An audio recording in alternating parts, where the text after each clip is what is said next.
at the time, they've gone through different iterations of ownership and who's sort of, guiding the ship. And it's just hard, man. It's hard for kids that don't have experience when you bring on investors and you bring on executives come run the company. In a lot of ways, going back to what I was saying, you kind of just trust them to make the right decisions for FaZe and for you. But that's not always going to be the case, man, because sometimes what you're chasing after FaZe as a brand does not align with what the investors and the people that are now putting their own skin in the game need to go to do to make money. So I just think the dynamic and people's perspectives, I think everybody's perspective is probably fair in their own minds, but from everybody else from on the other side of the fence, they feel like they got one done over on them. So I just think it's just a really tough situation, brother. That's just what happens when you bring on investors and you bring on other people to run the shit for you. You lose control, you lose creative control, you lose where this journey is taking you.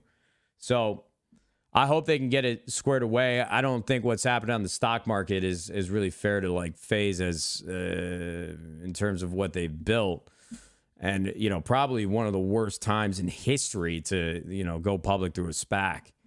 I don't think some of the things that FaZe is, their market cap and everything that they're dealing with right now, I don't think everything is as abysmal as the market's making it out to be. FaZe is still a really, really strong brand. And if they make certain decisions and sort of clean some things up, I think it could be a really successful business. I want them to succeed, man. That's only better for me. It's only better for the industry as a whole. And that's the other thing I don't like about esports is like everybody likes to poke fun and, like preying on people's downfall. They might not be preying on their downfall, but, everybody's like foaming at the mouth when they see how poorly FaZe is performing on the market.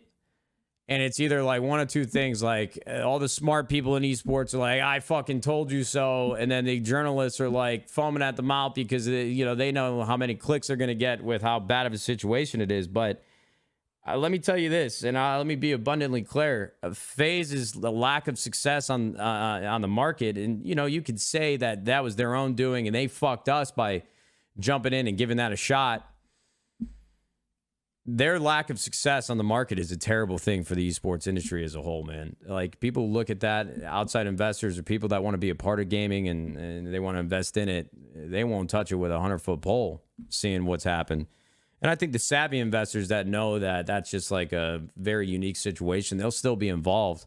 But it's always just going to make the introduction and the conversation around money tougher for anybody that isn't a part of gaming now and wants to be a part of it in the future. So I just, it's hard for you to talk about these things because everybody wants to be competitive with each other. I was certainly in the early days of 100 Thieves. Like I wanted to beat everybody in business and on stage. And I didn't want anybody out taking food off my plate. Somebody picked up a partner or sponsor that I really want to work with. I'm fucking pissed. But at the end of the day, the tides raise all ships. And I don't know if it's because I became more mature or I don't know if it's because there's a little bit of pessimism around esports, but I really do. And for the last year and a half, 2 years, I want everybody to win, man. There's enough room for everybody to eat, but we got to help each other out. And there's no way for us to control the community and their sentiments around these teams and the dynamic between the teams and the players and the creators and the business that they're running. Everybody just likes to poke fun and say, oh, I would have done so much better, or you guys made some really stupid decisions, or how can these executives, these old fucking people, they don't know what they're fucking doing. I saw a lot of employees or former employees and people that are very young in their careers acting like they got all the answers. And I've seen both sides of the fence now. This shit is not easy.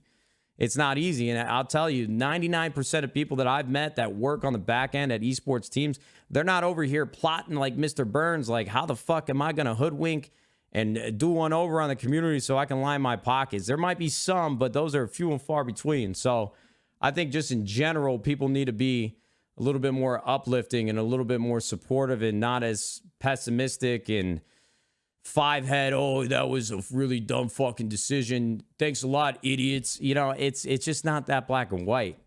So, and it's certainly